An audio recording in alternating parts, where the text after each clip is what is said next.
দ্রুত গতিতে ট্রেন এগিয়ে চলেছে আর আমরাও ততই দ্রুত গতিতে এগিয়ে চলেছি সিকিমের উদ্দেশ্যে।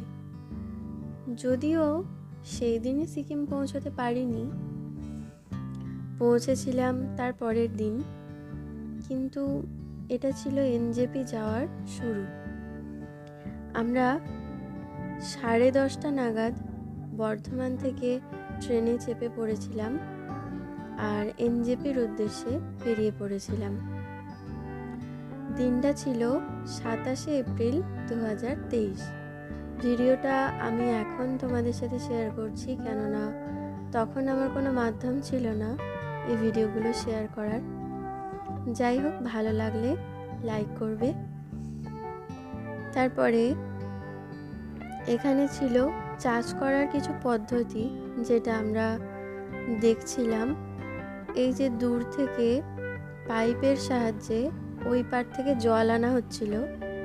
এই যে তোমাদের জুম করে দেখানোর চেষ্টা করছি, পাইপের মতো করা আছে, ঠিক পাইপ নয়, নালা টাইপের করা আছে, সেখান দিয়ে ওই পার থেকে জল আনা হচ্ছিল। তারপরে ফারাক্কা ব্রিজের ওপরে চলে এসেছি আমরা। ব্রিজটা ছিল অনেক বড়, যদিও কখনো দেখিনি ব্রিজটা আগে, এই প্রথমবার দেখলাম। ভীষণ ভালো লেগেছিল ব্রিজটা। এতটা ট্রেনটা দ্রুত গতিতে যাচ্ছিল, তারপরেও কিন্তু ব্রিজটা আমরা অতিক্রম করেছি 3 মিনিট পরে। একটুখানি দেখানোর চেষ্টা করছি জলটা কতটা স্পিডে যাচ্ছে। এখানে আমার হাজব্যান্ড উঁকি মেরে দেখার চেষ্টা করছিল, আর জানালায় কিন্তু কোনো রড দেওয়া ছিল না, তাই জন্য আমি ওকে আটকে রাখছিলাম যাতে ও না পড়ে যায়। যাই হোক, তোমরা একটু দেখার চেষ্টা করো কতটা স্পিডে জলটা যাচ্ছিল। কিছু কিছু জায়গাগুলো বন্ধ ছিল, বেশিরভাগই বন্ধ ছিল, কিছু কিছু জায়গা খোলা ছিল। এখনও কিন্তু ব্রিজটা পুরোপুরি শেষ হয়নি, শেষের কাছাকাছি চলে এসেছি আমরা।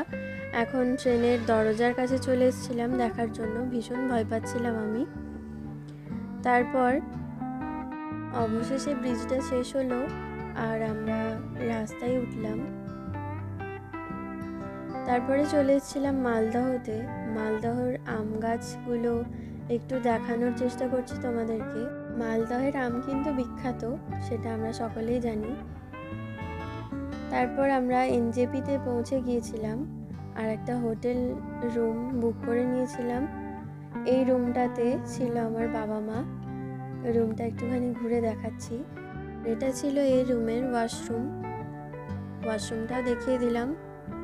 তারপর ছিল একটা বড় আয়না, একটা টেবিল, এসি এবং টিভিও ছিল সাথে।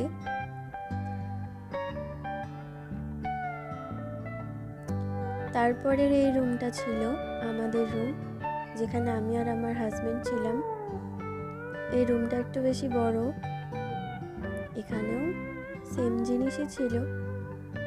তাও তোমাদেরকে একবার ঘুরিয়ে দেখাই। এই রুমের ওয়াশরুমটাও একবার দেখিয়ে দিই।